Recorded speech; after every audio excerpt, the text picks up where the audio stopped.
mengatakan ketika bersentuhan maka itu membatalkan wudhu. Imam Ahmad atau kita sering kenal dengan Hambali yang mazhabnya dipakai di mana? Imam Hambali mazhabnya dipakai di mana? Di mana, Pak? Hah? Di Arab Saudi.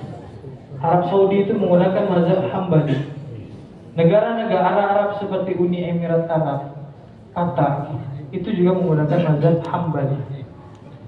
Itu mengatakan bahwasanya bersentuhan dengan lawan jenis itu tidak membatalkan wudu. Hambali. Baik disengaja bersentuhan itu atau tidak disengaja. Jadi kalau nanti bapak nampak orang dia habis bersentuhan sama istrinya, tiba-tiba dia melaksanakan sholat, maka jangan dianggap sesatnya orang ini, kafir loh. Masa bersentuhan sama betina habis langsung sholat? Jangan-jangan mazhabnya Hambali. Itu tadi, ini menghargai perbedaan karena kita tidak tahu mazhab dia apa. Itu Hambali. Bagaimana dengan Maliki? Apa pendapat Imam Maliki terkait wudu? Dalilnya sama, la mastumun nisa, ketika menyentuh perempuan, tapi penafsiran dari masing-masing ulama itu berbeda. Imam Maliki mengatakan ketika seseorang bersentuhan dengan perempuan tetapi sentuhan itu tidak sengaja, maka tidak membatalkan wudu.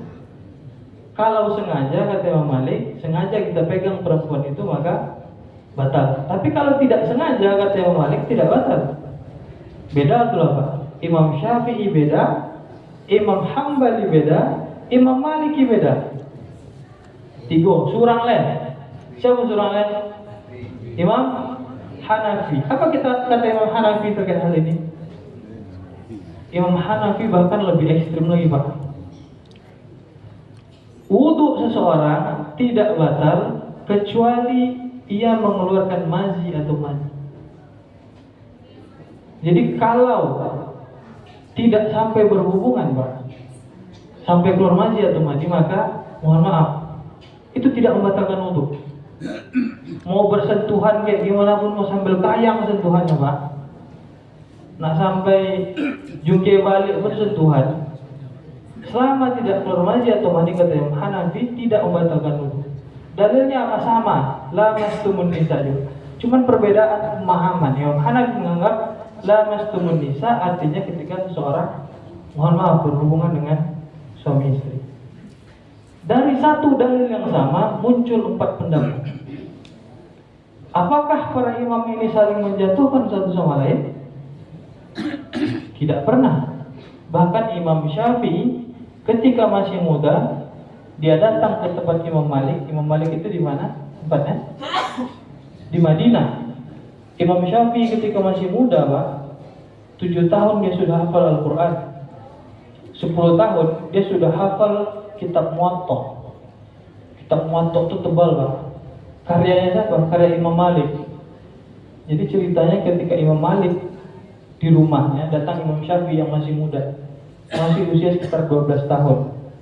Datang ke rumah Imam Malik, terus dia bilang kepada penjaga rumah itu, wahai penjaga, saya ingin belajar langsung dengan Imam Malik. Apa kata penjaga itu? Saya tanya dulu ke Imam Malik. Imam Malik di dalam. Pergilah penjaga itu ke dalam. Wahai Imam Malik, ini ada anak muda, masih muda, 12 tahun, sepertinya dari ciri-cirinya. Dia mau belajar kepadamu, kata penjaga ini kepada Imam Malik. Lalu apa kata Imam Malik? Suruh dia hafalin dulu kitab Muwatta, kitab karya saya. Kalau dia mau belajar sama saya, hafalin dulu kitab saya. Pergilah penjaga ini keluar, lalu mengatakan, wahai anak muda, kalau kamu mau belajar sama Imam Malik, hafalin dulu kitabnya Al-Muwatta. Apa kata Imam Syafi'i? Lah hafal lagi lah. 12 tahun, Pak, dia sudah hafal kitab Imam Malik Al-Muwatta. Dan akhirnya diizinkan berguru dengan Imam Malik. Jadi Imam Syafi'i itu gurunya Imam Malik. Tapi perbedaan pendapat di antara mereka itu banyak sekali. Tadi contoh soal wudhu saja itu sudah berbeda. Belum lagi masalah-masalah lain. Ini contoh pertama. Masalah yang sering kita lihat adalah perbedaan mazhab.